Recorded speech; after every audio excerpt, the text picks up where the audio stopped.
वसईतील नवी पिढी ड्रग्ज आणि डिजिटलच्या गर्तेत. आजची पिढी ही तंत्रज्ञानाने समृद्ध, माहितीच्या महासागरात जगणारी पिढी आहे. वसईसारख्या झपाट्याने विकसित होणाऱ्या शहरात तरुणाईची जीवनशैली सतत बदलत आहे. पण या बदलांबरोबरच दोन गंभीर संकटे समोर येत आहेत: ड्रग्जचे वाढते व्यसन आणि डिजिटल व्यसन. ड्रग्जचे संकट. वसई परिसरात अंमली पदार्थांची गुप्त विक्री वाढल्याचे अनेकदा वृत्तपत्रांतून समोर येते.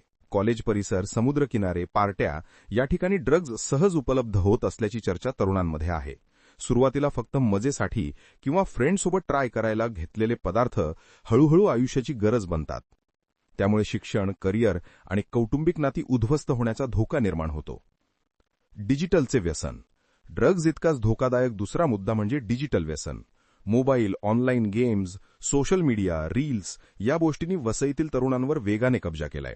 अभ्यासाऐवजी तासनतास स्क्रोलिंग, अनोळखी लोकांशी अनावश्यक संवाद, ऑनलाईन फसवणूक आणि मानसिक ताण अशी नवी आव्हानं पुढे येत आहेत. घराघरात मोबाईलमध्ये हरवलेली पिढी हे दृश्य दिसते.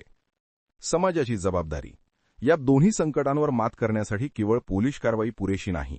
पालकांनी मुलांशी संवाद वाढवणं गरजेचं आहे. शाळा कॉलेजांनी मार्गदर्शनपर कार्यक्रम राबवले पाहिजेत. समाज संस्था आणि स्थानिक मंडळांनी व्यसनमुक्ती मोहीम, क्रीडा, सांस्कृतिक उपक्रम यांना चालना द्यायला हवी. शेवटचा विचार. वसईतील तरुणाई ही ऊर्जा आणि स्वप्नांनी भरलेली आहे. पण जर ही ऊर्जा ड्रग्सच्या धोक्यात किंवा डिजिटलच्या आहारी गेली तर भविष्य अंधकारमय होईल. म्हणूनच वेळेवर जागृती आणि योग्य मार्गदर्शन हाच उपाय आहे.